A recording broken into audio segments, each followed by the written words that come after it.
Aujourd'hui, à l'initiative de notre réseau européen qui s'appelle Stay Grounded, qui regroupe différentes initiatives de même genre partout en Europe, nous avons déclaré aujourd'hui la journée internationale de lutte pour le plafonnement du trafic aérien. Ce 13 mars, nous nous trouvons devant le futur siège de Nethys, qui est un des actionnaires décideurs pour Liège Airport de manière générale.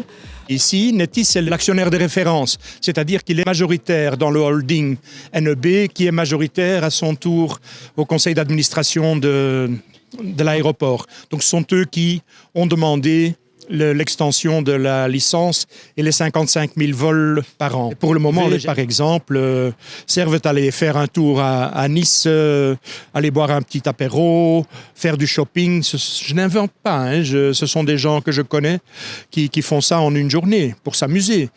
C'est incroyable que cela se fait. Et pour les vols de marchandises, il s'agit de vols nocturnes. À partir de 11h du soir, il y a un vol tous les 3 minutes à partir de Bierzet et les gens ne savent pas dormir, même avec des vitres et des toitures isolées. C'est du sommeil, c'est un manque de récupération. Et ce qui fait que fatalement l'impact sur la santé. Au départ, on n'imaginait pas que ça pouvait avoir un impact sur la santé.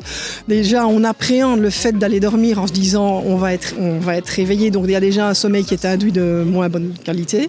Et quand on est réveillé, fatalement la journée on est moins performant. On a beau envoyer les plaintes, tous les radars sont au vert, il n'y a pas de problème. Mais nous, on constate vraiment qu'il y a des gros soucis. Et je ne suis vraiment pas la plus à plaindre. Il y a des personnes qui subissent beaucoup plus d'intensité sonore que moi et qui eux vraiment, je connais des personnes qui sont vraiment en dépression. Donc le bruit passe la barrière placentaire et peut provoquer des problèmes d'audition chez les enfants après la naissance. Au niveau de la pollution de l'air, il y a les particules fines, les particules ultra fines qui sont créées lorsque le kérosène est utilisé. Et donc les particules fines passent surtout dans les poumons et provoquent donc des problèmes de bronchite chronique, des aggravations de l'asthme des patients qui font plus de crises et des cancers du poumon. Les particules ultra fines passent dans le sang et peuvent donc aussi provoquer des accouchements prématurés. Chez ces enfants, il y a des problèmes de santé plus tard, plus souvent que chez les autres.